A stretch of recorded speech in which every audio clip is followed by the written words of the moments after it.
Well, good day. So, it's Halloween day, so let's talk about a Halloween classic. Of course, that would be the team of Mystery Inc. with Scooby-Doo in them all. And they did have a pretty awesome Halloween special over here. So as usual, let's recap and review the episode itself, and then we'll dig a little deeper to see what Easter eggs we can find into this thing. So, alright, let's go. So we start off at the end of a case. Mystery Inc. has unmasked the Swamp Thing, who's been hiding a bunch of stolen money in the swamp. It seems kind of familiar. But anywho, now that case is under wraps, boom, they're gone, they're taken off. They're going to a place called Bannon Junction, and they're gonna party at the huge Bannon Junction 100-year anniversary Halloween Masquerade Party. And that's where Velma's Aunt Meg and Uncle Evan live, so they're gonna hang out with them. So yeah, pretty good all around. Once they get to Bannon Junction, a whole bunch of crap hits the fan. There be evil afoot. Turns out, someone has been burning parts of the cornfield into these wild Halloween shapes, which is pretty impressive. How does the rest of the field not burn down, you know? Just these small little pieces? I guess that's science. And if that particular conundrum wasn't enough, well, there is also a prophesized curse upon them townfolk. This year is prophesized to see the return of the ghost of Hank Banning, the founder of Bannon Junction, and with his return, he's supposed to curse the place or something, you know, I don't really know. Something bad. So people are kind of in a frenzy with that too. So Mystery Inc. quickly puts together some suspects. They find a couple of clues. Them there suspects being one of the townsfolk named Agnes. She is deeply concerned about the return of Hank Banning. She is kind of creepy, and she does have a house full of sharp weapons. So yeah, she's a pretty good suspect. You have Eldon Reed. He owns a processing plant and is buying up a bunch of land, so maybe he wants to scare people off. The mayor of the town, Mayor Green, he's really used the prophecy of Hank Banning return as a marketing ploy to get a whole bunch of people to town. So maybe he's just doing it for fun and games. And Daphne accuses Velma's cousin Marcy, and partly because Marcy is getting pretty sweet on Fred, and Daphne's all jealous. Cousin Marcy has also been crowned the Corn Princess for the Halloween extravaganza, so I'm just assuming that they're in Nebraska.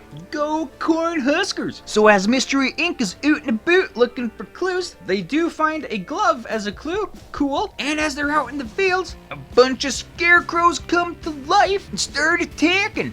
But turns out these scarecrows are just actually robots. Shaggy and Scooby dress up as these scarecrows. They follow the other robo-scarecrows to see what's what, and they wind up at the Masquerade Party, which is phenomenal because the band headlining the party is Kiss. Man, Bannon Junction wanted the best, and they got the best.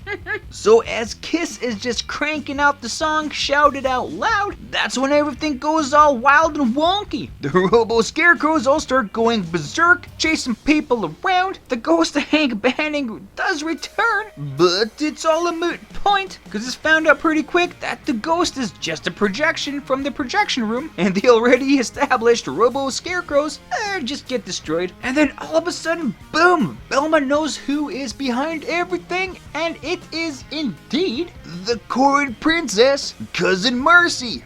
Why did she do this? Well, turns out her birthday is Halloween, and every single birthday she's had has been second fiddle to every Halloween festivity. So she's like, you know what? Screw this. I'm gonna be number one on my birthday for once, and well, kinda backfired. Also, if you're planning to upstage Halloween, make sure it's not at a party where freaking Kiss is performing, cause you will always be second fiddle to Kiss. Just so you know. Nobody got hurt, so she just got community service, and well, other than that, it's a happy Halloween ending, so yeah. So yeah, pretty classic. That's pretty much your standard Scooby-Doo episode. Like, It is kind of funny, like Scoob and the crew have been around since the 60s, and the premise of every episode has been exactly the same, but these things are still so entertaining to watch. Like, you have this monster, you find clues about this monster, and then you uncover who actually is pretending to be a monster. Same thing every time. Like, just trying to figure out who's dressing up as a monster and trying to screw around with the whole town.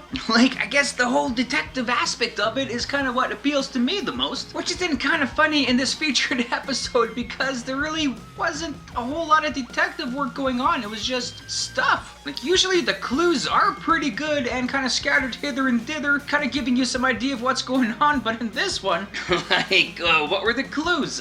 There was a glove, and, yeah, that's it. Really? And I guess some speculative evidence of other people doing stuff for their own good, which makes it kind of plausible that they were behind the whole shenanigans about, you know, the return of the ghost. But then again, not really. So yeah, you're just kind of hung up on a glove. C'est la vie, I guess. But everything else about the episode was just freaking awesome. Like, you had Kiss playing at essentially a state fair. The best part I found, and one that made me laugh the most, was at the very end. Some little sight gag of Shaggy and Scooby dressing up for Halloween, and they dressed up as each other. It just looks so stupid and goofy, but just fit their characters so well. All in all, if you haven't seen this, you should watch it. It is very entertaining. It's classic Scooby-Doo. You got some awesome music in there, and you know, it's just yeah, pretty awesome for Halloween. So let's dig a little deeper and see what else we can find out from behind the scenes of this episode. Right on. So this episode actually has a decent amount of Easter eggs in it. Well, I guess Halloween eggs. So at the very beginning of the episode, like I mentioned, Mystery Inc. solved the case of the swamp monster, which turned out to be somebody hiding money in a swamp and trying to protect it. So that was a story that was already concluded in season 1 of Scooby-Doo, Where Are You? In the episode Which Witch is Which? And that episode was released in 1969. So it was quite similar, except it wasn't a swamp monster, it was a zombie and a witch protecting the swamp, but still, pretty nice throwback. Of course, in those original episodes from the original series, they were wonderful enough to include a horrendous laugh track, which in its own way was kind of charming, and this episode that I featured did actually bring the laugh track back, which is really awesome because it does actually feel so much more Scooby-Doo because they have been established with the laugh track. Might as well keep it going. So again, nice throwback. So as the Robo Scarecrows were running around the party, Shaggy got into a costume of a werewolf, which looked really good, and it was also a throwback to the 1988 Scooby-Doo special, Scooby-Doo and the Reluctant Werewolf. There are references to other Hanna-Barbera characters as well. Well, I guess at least one of them. At the Halloween party, one of the characters dresses up as Hong Kong Phooey. So this was a really random character of a dog that read Kung Fu books and then thought he can fight crime with Kung Fu, but failed miserably every time. Like, what an obscure reference. Man, this special actually had a pretty rock solid voice cast. Like, I had no idea. So you have the two legends who did make a return to do some voices. Frank Welker, who does the voice of Scooby-Doo and Fred, and of course the legendary Casey Kasem doing Shaggy Rogers. You also had Rhea Perlman doing the voice of Agnes, who is most well known as Carla from Cheers, and has also done other voice work as we've even seen in Star Wars The Bad Batch. Jenny McCarthy provided the voice of Marcy. Saturday Night Live alumni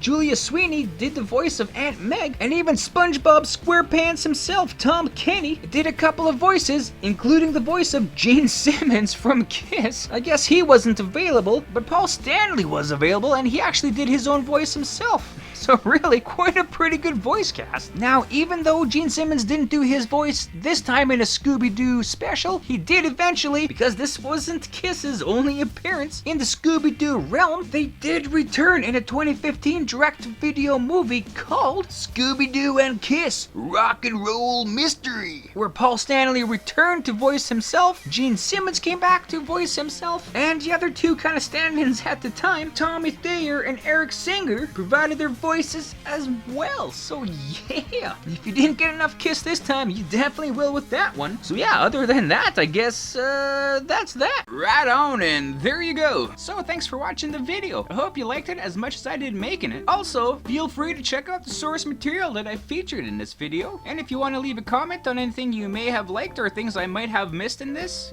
feel free to do so. Or anything else, just to say hi. That's cool too. And other than that, have a great day. Thanks.